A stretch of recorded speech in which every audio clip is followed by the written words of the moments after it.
सर्वांना जय महाराष्ट्र मित्रांनो. माझ्या यूट्यूब चॅनलमध्ये सर्वांचं खूप खूप स्वागत. परत तुम्ही आता बघितलं असेल बऱ्याच ठिकाणी आर टी संदर्भात चर्चा चालू आहे. आपली आर टी चे फॉर्म जे भरणं ऑनलाईन फॉर्म भरणं चालू आहे विद्यार्थ्यांसाठी जे आपले आर्थिकदृष्ट्या कमी असतात, वंचित असतात शिक्षणापासून, त्यांना चांगल्या शाळेमध्ये प्रायव्हेट स्कूलमध्ये आणि चांगलं शिक्षण होण्याकरिता केंद्र सरकारकडून आणि राज्य सरकारकडून हा एक निधी येत असतो. त्याला आपण राईट टू एज्युकेशन बोलतो, आर टी ई. आणि हा जवळजवळ 60-70% 50-60% असा केंद्र सरकारकडून निधी येतो आहे राज्य सरकारला. आणि परंतु यावेळेस बऱ्याचशा लोकांची पालकांची समस्या झालेली आहेत की स्कूल हे खूप स्कूलचे नवीन जी आर निघालेला आहे. ॲक्च्युली काही मागच्या वर्षी जे होता ना तो 3 ते 5 किलोमीटरच्या डिस्टन्सवरती आपल्याला स्कूल देत होते आर टी एमध्ये. आणि मागच्या वेळेस दिलेत आहेत, पण त्या मागच्या वेळेस बऱ्याचशा लोकांची अशी कंप्लेंट होती की प्रायव्हेट स्कूल नाही जातात, त्याच्यामध्ये आपले सरकारी स्कूल पण आलेले आहेत. असे बऱ्याचशा लोकांच्या कंप्लेंट आहेत. त्याच्यामुळे बऱ्याच लोकांना मागच्या वर्षी पण फॉर्म भरता आले नाहीत. आणि यावर्षी असं झालं आहे की 1 किलोमीटर हे डिस्टन्स जी आरमध्ये कंपल्सरी केलेलं आहे. म्हणजे 1 किलोमीटरच्या आतमध्ये तुम्ही शिक्षण म्हणजे फॉर्म भरू शकता किंवा ते शाळा निवडता येतील तुम्हाला. परंतु बरेचसे पालक नाराज आहेत या संदर्भात.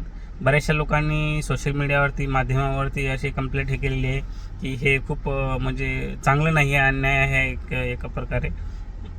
तर मला पण तेच वाटते की बऱ्याचशा ठिकाणी असं आहे की जिथं ग्रामीण भागामध्ये की जवळजवळ 5-5 किलोमीटर असे शाळा नाहीत, इंग्लिश स्कूल नाही, तिथे तर खूपच प्रॉब्लेम आहे. ज्यांना शिकायची इच्छा आहे किंवा हे परंतु शिकू शकत नाही. आणि शहरी भागात पण असंच आहे की बऱ्याच ठिकाणी असं तुम्हाला काय प्रत्येकांना असं घराजवळ स्कूल मिळत नाही आहे.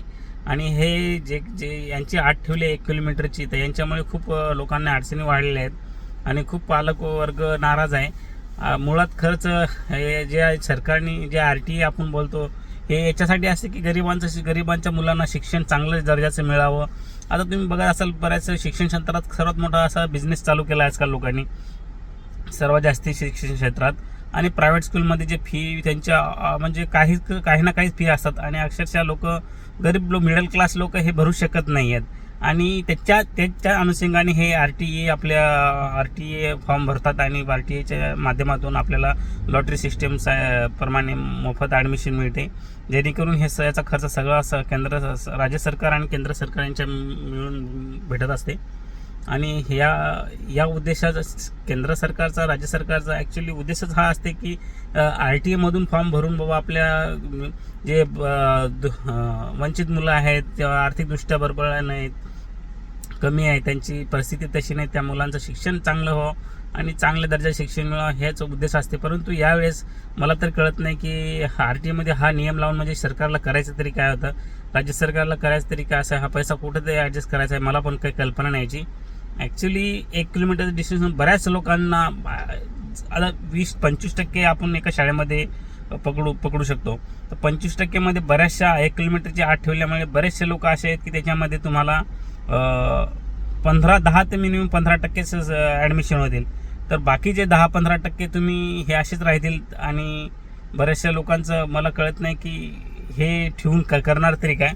बरेचसे लोकांचे असे फॉर्म भरण्याच्या वेळेस त्यांचे कंप्लीट आलेले आहेत आणि माध्यमावरती सांगलेले आहेत. तर हे खूप मोठं मला खूप मोठं असं वाटते की हे कशासाठी चालू आहे, काय चालू आहे. एवढा मोठा 60% निधी मिळूनसुद्धा हे असं 1 किलोमीटरची आट का ठेवलेली आहे. आणि याच्यावरती खरं तर तोडगा निघायला हवा होत आहे आणि निघायला पाहिजेत. सगळीकडे माध्यमावरती चर्चा चालू आहे की 1 किलोमीटरच्या याच्यामुळे बरेचसे लोक त्रासलेले आहेत, परेशान आहेत की ही ॲडमिशन होत नाहीत. बऱ्याचशा लोकांच्या 1 किलोमीटर डिस्टन्सवरती स्कूल नाही आहेत, जसं पाहिजे तसं शिक्षण घेता येणार नाही.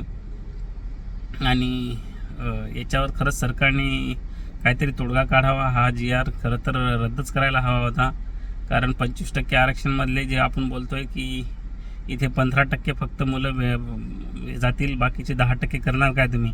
10% का बाहेरचे भरून आपला याच्यावरती काय याचे पैसे खाण्याचा डाव आहे का कोणाचा किंवा सरकारचा काय हे कळत नाही.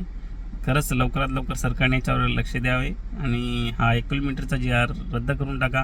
कारण जेणेकरून गरीब मुलांना हे शिक्षण भेटता आलं पाहिजे. कारण एक वर्ष खूप महत्त्वाचं असते गरिबांच्या मुलाचं किंवा गरिबांच्या नाही प्रत्येकांचा. आणि हा 1 वर्ष गेले तर बरं की पूर्ण 8 वर्ष त्यांना मग आपल्या स्वतःच्या करावं लागते. बऱ्याचशा लोकांचं जे पहिलीला ॲडमिशन असते पहिलीच्या नंतर दुसरीला तर नाही आहेच, ज्युनियर KG असे 5-6 वर्षापर्यंतच आहे.